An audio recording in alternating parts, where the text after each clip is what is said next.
Have you got the sleeve? Because I can't remember what it was called already.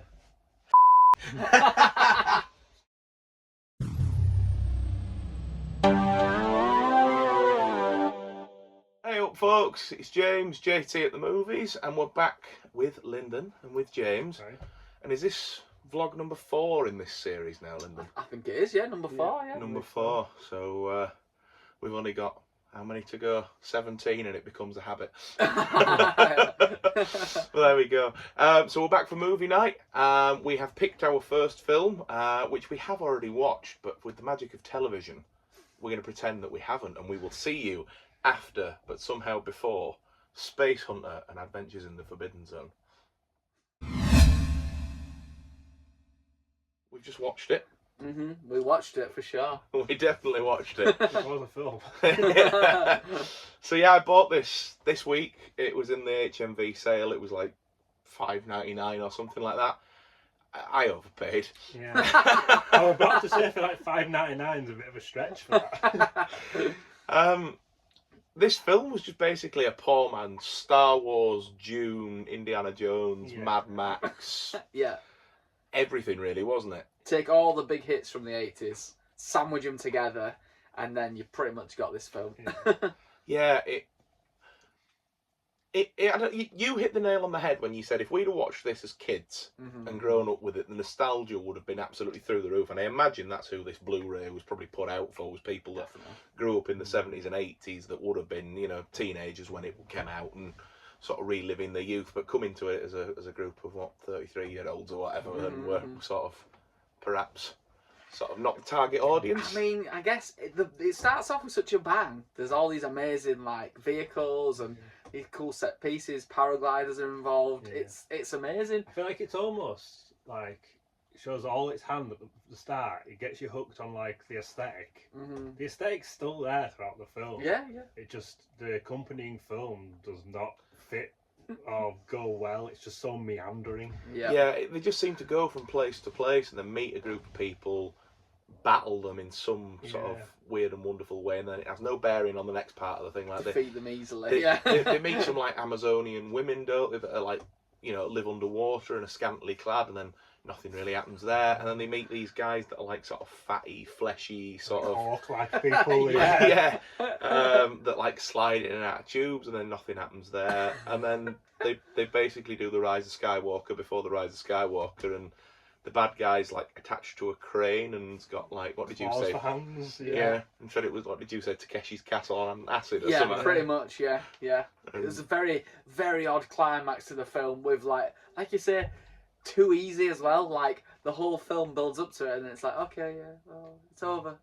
And then it's the cliche thing of Molly Ringwald's in this sort of playing the young, what is it, the Spunky Waif, according to the back of the DVD here. Which is semi the reason we chose it.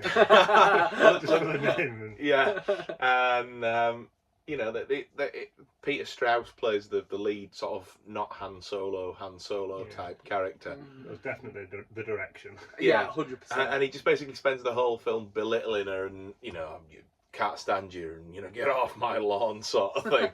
And then at the end of the film he's like, oh yeah, but you're coming to live with me. Yeah, mine now. Yeah. Had a sort of a pre-Ghostbusters appearance from Ernie Hudson as well, didn't it? Best actor in it by a country mile. Absolutely, yeah.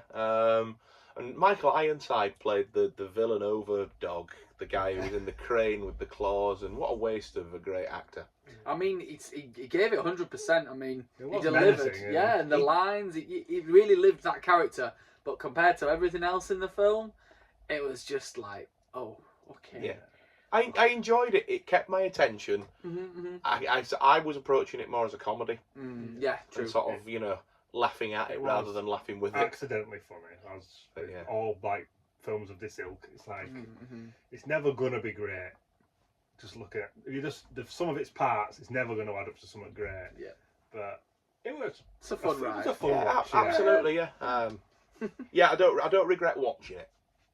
But there we are. It won't be happening again. I would imagine not very quickly. No. But there we are. So I think I'm going to give that. I'm going to go middle of the road. 5 out of 10.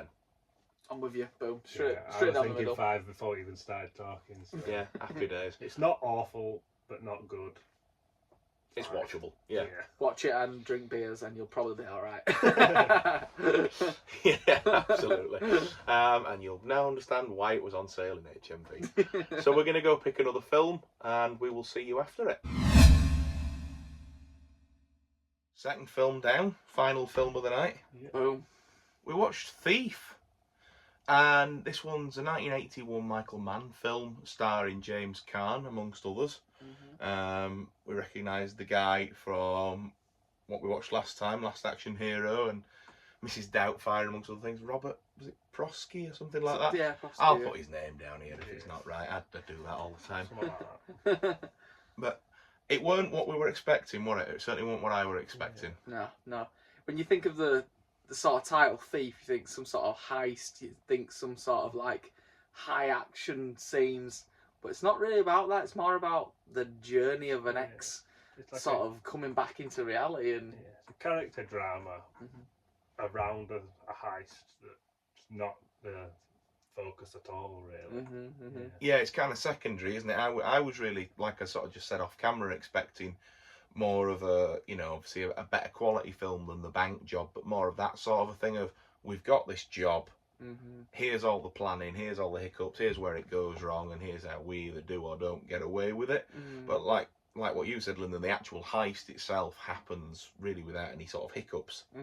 And we don't spend all that long sort of doing it. And we really got tricked, didn't we, with the bit of the beach that's ultimately the end of the second act, and we were like, oh, all seems to have been a bit easy. And then obviously it weren't over and done with yet, and it kind of became a bit of a John Wick style sort of thing. Getting his revenge from being double crossed by the mob, as you usually do. Yeah, it's standard in that kind of genre. We saw it coming once we realised it wasn't the end of the film after the beach scene, but I really didn't know what to expect going in, but this wasn't it. But I did enjoy it. It held me attention. I really liked the sort of like stylistic choices. It was beautifully shot, and sort of obviously the arrow restoration on this for the physical media sort of nerds rather than just the movie nerds. I thought it looked really good on disc as well. Like it looked really grimy and really seedy, but the actual transfer of it was immaculate and sort of pristine looking. It had a lot of style in the cinematography. Actually, there was a lot of really interesting shots. Like there's a moment where the sort of mafia boss is giving this really intense speech, and he flips round, so he's kind of top down at the edge of the screen, and I thought it was a really interesting choice. Yeah, like you sort of said, it was almost like they used loads of different takes sort of thing, and he was here, he was there, but he was from showing like his point of view for what he would be seeing and feeling exactly at that moment.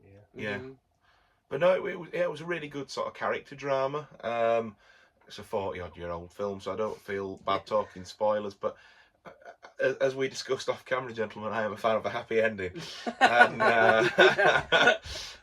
you were robbed of your happy ending. I was robbed, really. Yeah, I was sort of, I was thinking, right, is he gonna sort of send the wife and his son away to sort of go and hide and then go and rejoin them? But he kind of just sort of walks off into the distance, really, doesn't he? So he saw like the police lights in the distance. He just assumed he's gone off and going to get caught by them, and he's going to end up back in jail where he essentially started the film. But it was quite a fitting ending considering his arc and how kind of got what he wanted, but realised that he had to give it up to save them, and they had to go back to where he belonged and just let them be where they belong. There's no way out of the system. This is in it. Exactly. Yeah. You can check out anytime you like, but you can never leave. Exactly. Yeah. But yeah, no, really enjoyed it. I can definitely see myself revisiting that one, and I think for me that's going to be a film that I would probably enjoy a lot more than I did enjoy it now, but a lot more on a second viewing. Knowing what I'm letting myself in for. You see different things. Yeah. Kind of a bit like, I mean, obviously it wasn't like Fight Club in terms of what it was, but that sort of idea where you sort of like, you watch Fight Club and then all of a sudden you sort of like, hang on, what have I just watched? And then you watch it a second time and you're like, oh. And I think that's going to be one of those films with repeated viewings, like as you've just said, James, will get more and more out of it each time. I'm going to give that a solid 7. I'll go 6.5 for me, just because it's like not my usual style of film. It was engaging and interesting, but I'm a sci-fi nerd, so you know, thrillers out really 100% my thing. But 6.5. I think a 7 as well. It's like, I think I'm probably not giving it quite enough credit, but again, it's not my genre really. But yeah, I think it's a solid 7. Yeah, absolutely. Well, it absolutely is the sort of film I would like to watch normally. And I think if I'd realised what type of thriller it was going to be going in, I would have appreciated it more. So I'm sort of very much optimistically looking forward to that next viewing of it, whenever that might be. I've had the Blu-ray over a decade and haven't watched it yet, so wow. you know, we might be here when we're in his 40s talking about like, the second did time. Did we ever watch that? I'm not 100% sure. But brilliant stuff. So thank you so much for everyone who's watched. We get a few regular viewers on these little vlogs now, which is nice. It's always absolutely these are the talent and the beauty. What can I say? But no, it's always a pleasure to have Lyndon and James on. So thank you very much for watching. If you've enjoyed the video, give it a thumbs up. Leave some comments down below if you want to get involved in the chat. And if you're not already subscribed, please consider subscribing. It really does mean the world. And I will see you again really soon, and I'm sure the lads will as well. See you later. In a bit. Bye.